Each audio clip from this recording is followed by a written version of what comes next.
Breaking news coming from Reuters. A German general says Russia could launch a limited attack on NATO at any time. And that headline, it dropped on December 30, 2025. Yeah, just when everyone was hoping for a quiet end to the year. It absolutely shreds any complacency left about European security. If you support Ukraine and a secure Europe, now is the time to subscribe. Just click that button, dodo.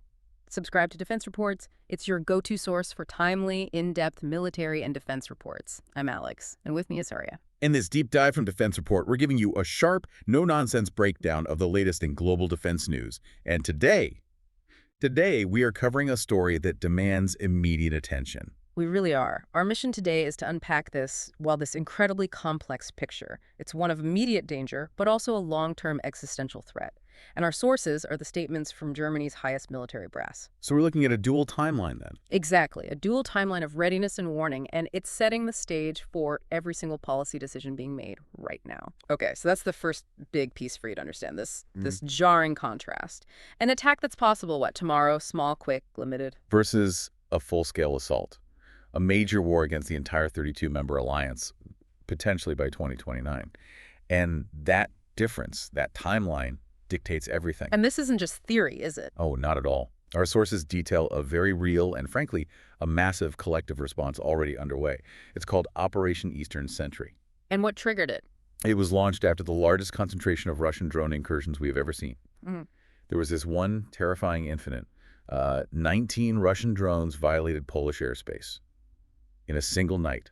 19, wow. And behind all this, the counter-response is being powered by Germany's, their historic overhaul. It's called the Zeitenwende, a turning point. We're talking an 83 billion euro defense budget for 2026. This is a complete shift in European security leadership. And you can be sure Moscow is watching very, very closely. Okay, let's unpack this. The core question for all of us is, how credible are these dual threats? And what is Europe actually building right now to counter them? To secure not just the Baltics, but to make sure Ukraine remains standing as that vital buffer for the continent. All right, let's start with that headline grabber. The idea of a limited Russian strike on NATO. Today. I mean, if Russia is so bogged down in Ukraine, how could German intelligence possibly believe they have the capacity for an attack right now? What's the point? That's the critical question, isn't it? And it really speaks to how modern Russian military doctrine works. The person who really articulated this was Lieutenant General Alexander Solfrank. His assessment is that, yes, Russia's ground forces are heavily degraded in Ukraine, no doubt about it. But, and this is a huge but, their strategic power remains largely intact. So you mean their air force, their long-range missiles, their fleets, most of that hasn't really been touched? Precisely. Yeah. Solfrank was very clear on this.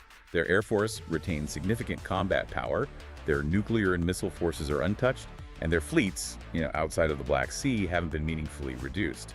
And he explicitly said Russia still has enough operational main battle tanks to execute a small, quick, regionally limited attack. Okay, but again, what's the strategic gain? Why risk a massive NATO escalation for some small regional win? Are they just trying to test Article 5? See if we blink. It is exactly about probing for weakness, about sowing ambiguity and division. Solfrank's warning is that Russia sees NATO territory as a training ground for its hybrid tactics. They want to show they can still project force, despite the war in Ukraine. Maybe seize a tiny piece of land or hit some critical infrastructure right on the border. And then just wait and see if the North Atlantic Council can even get the consensus to trigger a full Article 5 response. That's the immediate pressure, but the long-term threat, that 2029 timeline for a potential large-scale war, that's based on a much darker calculation, isn't it? It's about Russia's industry. It is entirely about industrial mobilization. Foreign Minister Johann Waffel, General Carsten Brewer, they're all pointing to this critical window that is closing as Russia rebuilds its war machine. Just look at what Brewer calls the tank gap. Russia is now churning out between 1,000 and 1,500 additional tanks every year. 1,500 tanks a year. And how does that compare to what Europe's doing? The 5 largest European NATO nations. Collectively, they only have about half that number in their entire arsenal right now. Half? Yeah. Breuer is emphatic. Russia is not building these tanks just for Ukraine. They are stockpiling. Building up for a future, massive confrontation aimed squarely at the most vulnerable NATO members, the Baltics. So if their production is ramping up that fast, that means the window we have to get ready is closing Fast. It has shrunk dramatically. Norway's chief of armed forces, his estimate is that the window to get fully prepared is narrowed to just 2 to 3 years. 2 to 3 years. That puts the deadline at, what, 2027, 2028? We are absolutely racing against Russia's rearmament schedule. And that shrinking timeline, plus these probing attacks, it all came to a head with a very physical catalyst. The drone incursions that forced NATO's hand. Right. The catalyst was the incident on September 9th and 10th, 2025. I mean, it was just an astonishing display of recklessness. 19 Russian drones crossing into Polish airspace. And the Polish president called it what it was, a deliberate test. He did. He said they were testing NATO's reaction capabilities. They wanted to see if the alliance would flinch. And these weren't just quick border hops. I read that at least one of those drones flew 160 miles deep into Poland. It forced 4 major airports to shut down. I mean, that is a huge disruption. The sheer volume and that depth of penetration, it forced an immediate unified response. NATO Secretary General Mark Rutte confirmed it wasn't a one-off. He cited reckless Russian actions happening all across the eastern flank. Romania, Estonia, Finland, Latvia, Lithuania, Norway. So that's what led directly to Eastern Sentry? It did. The operation was launched just 2 days later, September 12th. And this new operation, Eastern Sentry, it replaced the older Baltic Sentry mission. It sounds much bigger. How wide does this new shield stretch? It's the whole flank, from the high north all the way down to the Black Sea. It's multi-domain, designed to shield all allies. And what's really telling is the list of contributors. 9 nations stepped up immediately with serious high-end assets. Okay, give us some of the details there, because it sounds like a serious rush of capability to the front line. It absolutely is. Yeah. France sent 3 Rafale jets, Germany 4 Eurofighter Typhoons, the UK sent 2 Typhoons with tanker support, Denmark sent 2 F-35s, and an air defense frigate, the Niels Jewel. An air defense frigate. So they're worried about cruise missiles too, not just drones. For sure. And then you have Italy extending its AMPT air defense system in Estonia. And very significantly, Turkey sent one of its AWACS aircraft to Lithuania. Then AWACS. So that's the big eye in the sky. The integrated radar picture you need to track small, low-flying drones. Exactly. This is a highly integrated, multinational deployment. It shows they're taking this threat extremely seriously. And a huge focus of the mission is specifically on counter-drone tech. So they're trying to fast-track new weapons and sensors. They are. They're working with Allied command transformation to close that gap between experimental tech and what's actually usable in the field. They're trying to counter the exact kind of low-cost, high-volume drone swarm tactics Russia has been perfecting in Ukraine. Okay, so we've got the immediate threat, we have NATO's military response, but that tank gap you mentioned is alarming, and Russia can only keep that industrial pressure on because of its war economy. So to really get Europe's defense needs, we have to look at the engine driving all this. The numbers are, frankly, shocking. Russia is on a full war footing. It's spending nearly 40% of its national budget on aggression. Their stated defense budget is $200 billion a year. But what's really interesting is how they spend it. Because of something economists call purchasing power parity, or PPP, that $200 billion lets them field a military force roughly equivalent to the entire combined defense spend of European NATO. Right. So if a European country spends $1 on a heavily regulated defense contract, Russia might only spend, say, 50 cents for the same amount of steel or ammunition at home, because labor is cheaper, costs are state-controlled, their war machine just gets more bang for its buck. Precisely. It exposes a huge structural inefficiency on the European side. Our industrial base is just not as centrally directed as Russia's, and this massive effort is being paid for with an immense human cost. Since 2022, Russia has suffered over 1.1 million casualties, killed or wounded. In 2025 alone, they were averaging 1,200 losses a day. A day. Secretary General Rutte put it bluntly. Putin is literally paying for his pride with the blood of his own people. And they can't sustain that pace on their own, can they? They have external lifelines. They are critically dependent on them. China is providing 80% of the key electronic components for their drones and missiles. So when you see those tragic civilian deaths in Ukraine, the weapons used are very often running on Chinese technology. And then, of course, there's North Korea and Iran for ammunition and other equipment. Which is exactly why Mark Rutte keeps saying that Ukraine's security is European security. Supporting Kyiv isn't charity, it's self-defense. He framed it in very stark terms. If Russia were allowed to destroy Ukraine and then pressed up against a much, much longer NATO border, The shift required in our own deterrence posture would be, and I'm quoting him, truly gargantuan. Meaning emergency budgets, massive cuts to social spending here at home. Everything. He's saying it's strategically far cheaper to support Kyiv now than it would be to face a victorious Russia on our doorstep later. So how is NATO making sure the weapons keep flowing, despite all the political debates in different countries? They've formalized a system. It's called the Prioritized Ukraine Requirements List, or PURL. It's a really crucial financial and logistical setup. Essentially, the U.S. provides essential, often high-end capabilities from its own stockpiles, like PAC-3 missiles. Okay. And then the European and Canadian allies pay to replenish those U.S. stockpiles. It creates this continuous, reliable flow of critical weapons. We're talking $4 to $5 billion by the end of the year, just through this mechanism. It's what's keeping Ukraine in the fight. So Russia's on a war economy, the threat window is shrinking, and Europe's spending has been inefficient. If the West is going to match that Russian industrial output by 2029, the answer has to lie with Germany's seismic shift, the Zeitenwende. This is the historic anchor of the whole new European defense architecture. Germany, Europe's biggest economy, is finally ditching its post-Cold War austerity on defense. Chancellor Friedrich Merz has even secured an exemption to their constitutional debt brake, specifically to fund this buildup. And what do the hard numbers look like? It's a generational commitment. For 2026, the defense budget is around 83 billion euros. That's a 20 billion euro jump from 2025.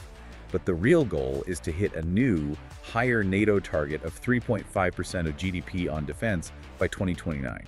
3.5%. That would be around 160 billion euros a year. Potentially, yes. With that kind of money, they're not just playing catch-up. They're aiming to transform the Bundeswehr into Europe's most powerful conventional force, to become the cornerstone of the continent's security. Exactly. They're committing to being a force projection heavyweight and shedding that old image of a reluctant partner. And it's a pivot that Moscow understands perfectly.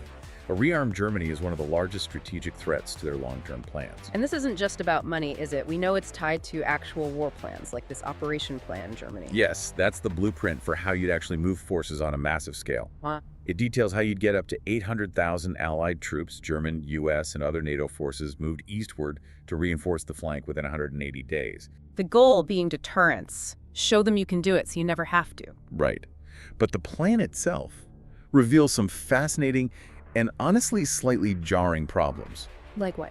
Well, the plan identifies these peacetime legal shortcomings, complex procurement rules, things like that, but also just systemic decay in civilian infrastructure. Berlin estimates 20% of its motorways, and over a quarter of its motorway bridges need major repairs.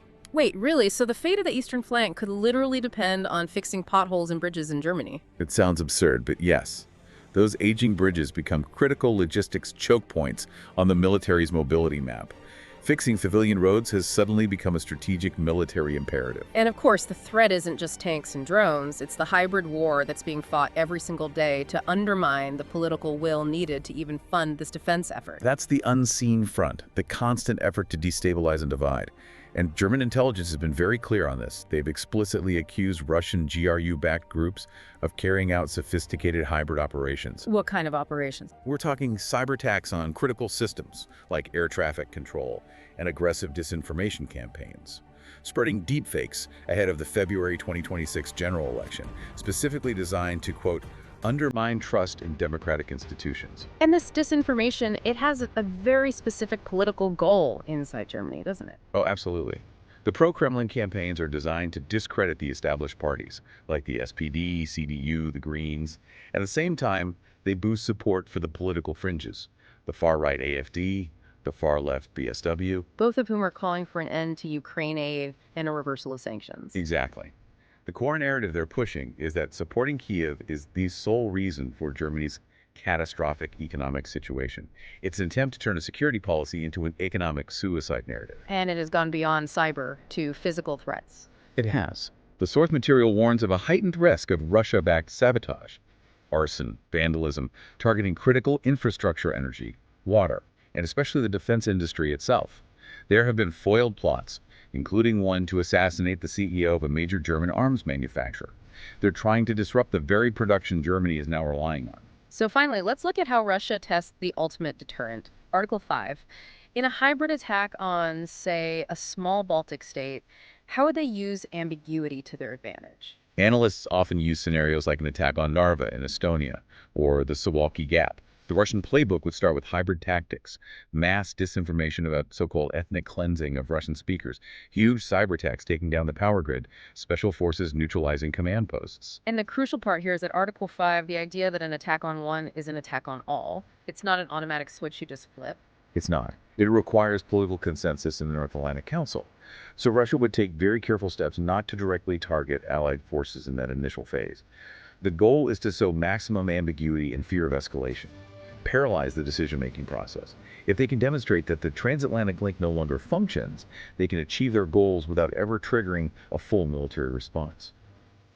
So the convergence is crystal clear. You have Germany's unprecedented rearmament, NATO's unified Eastern Sentry operation, and these persistent multi-domain hybrid attacks. It all confirms that Europe is now finally operating under a wartime mindset. This massive defense buildup is a necessary, urgent race against Russia's military recovery timeline. And it seems knowledge, resources, and just unwavering unity with Ukraine. That's the only path forward. It is. It's the only way to ensure Europe's long-term security. Indeed. Europe is finally spending big and moving fast to secure its own future. But the ultimate test of that transatlantic solidarity and that chilling question of whether we are politically willing to die for Narva, as the military analysts put it, that might pivot entirely on political shifts across the Atlantic. With NATO's readiness timeline set for around 2028-2029, the results of the November 2028 U.S. elections suddenly become the single date that many military planners are now watching most closely. You've been listening to Defense Report, where we analyze the latest in military strategy, global defense, and advanced weaponry. Subscribe to Defense Reports, your go-to source for timely, in-depth military and defense reports. We'll catch you next time.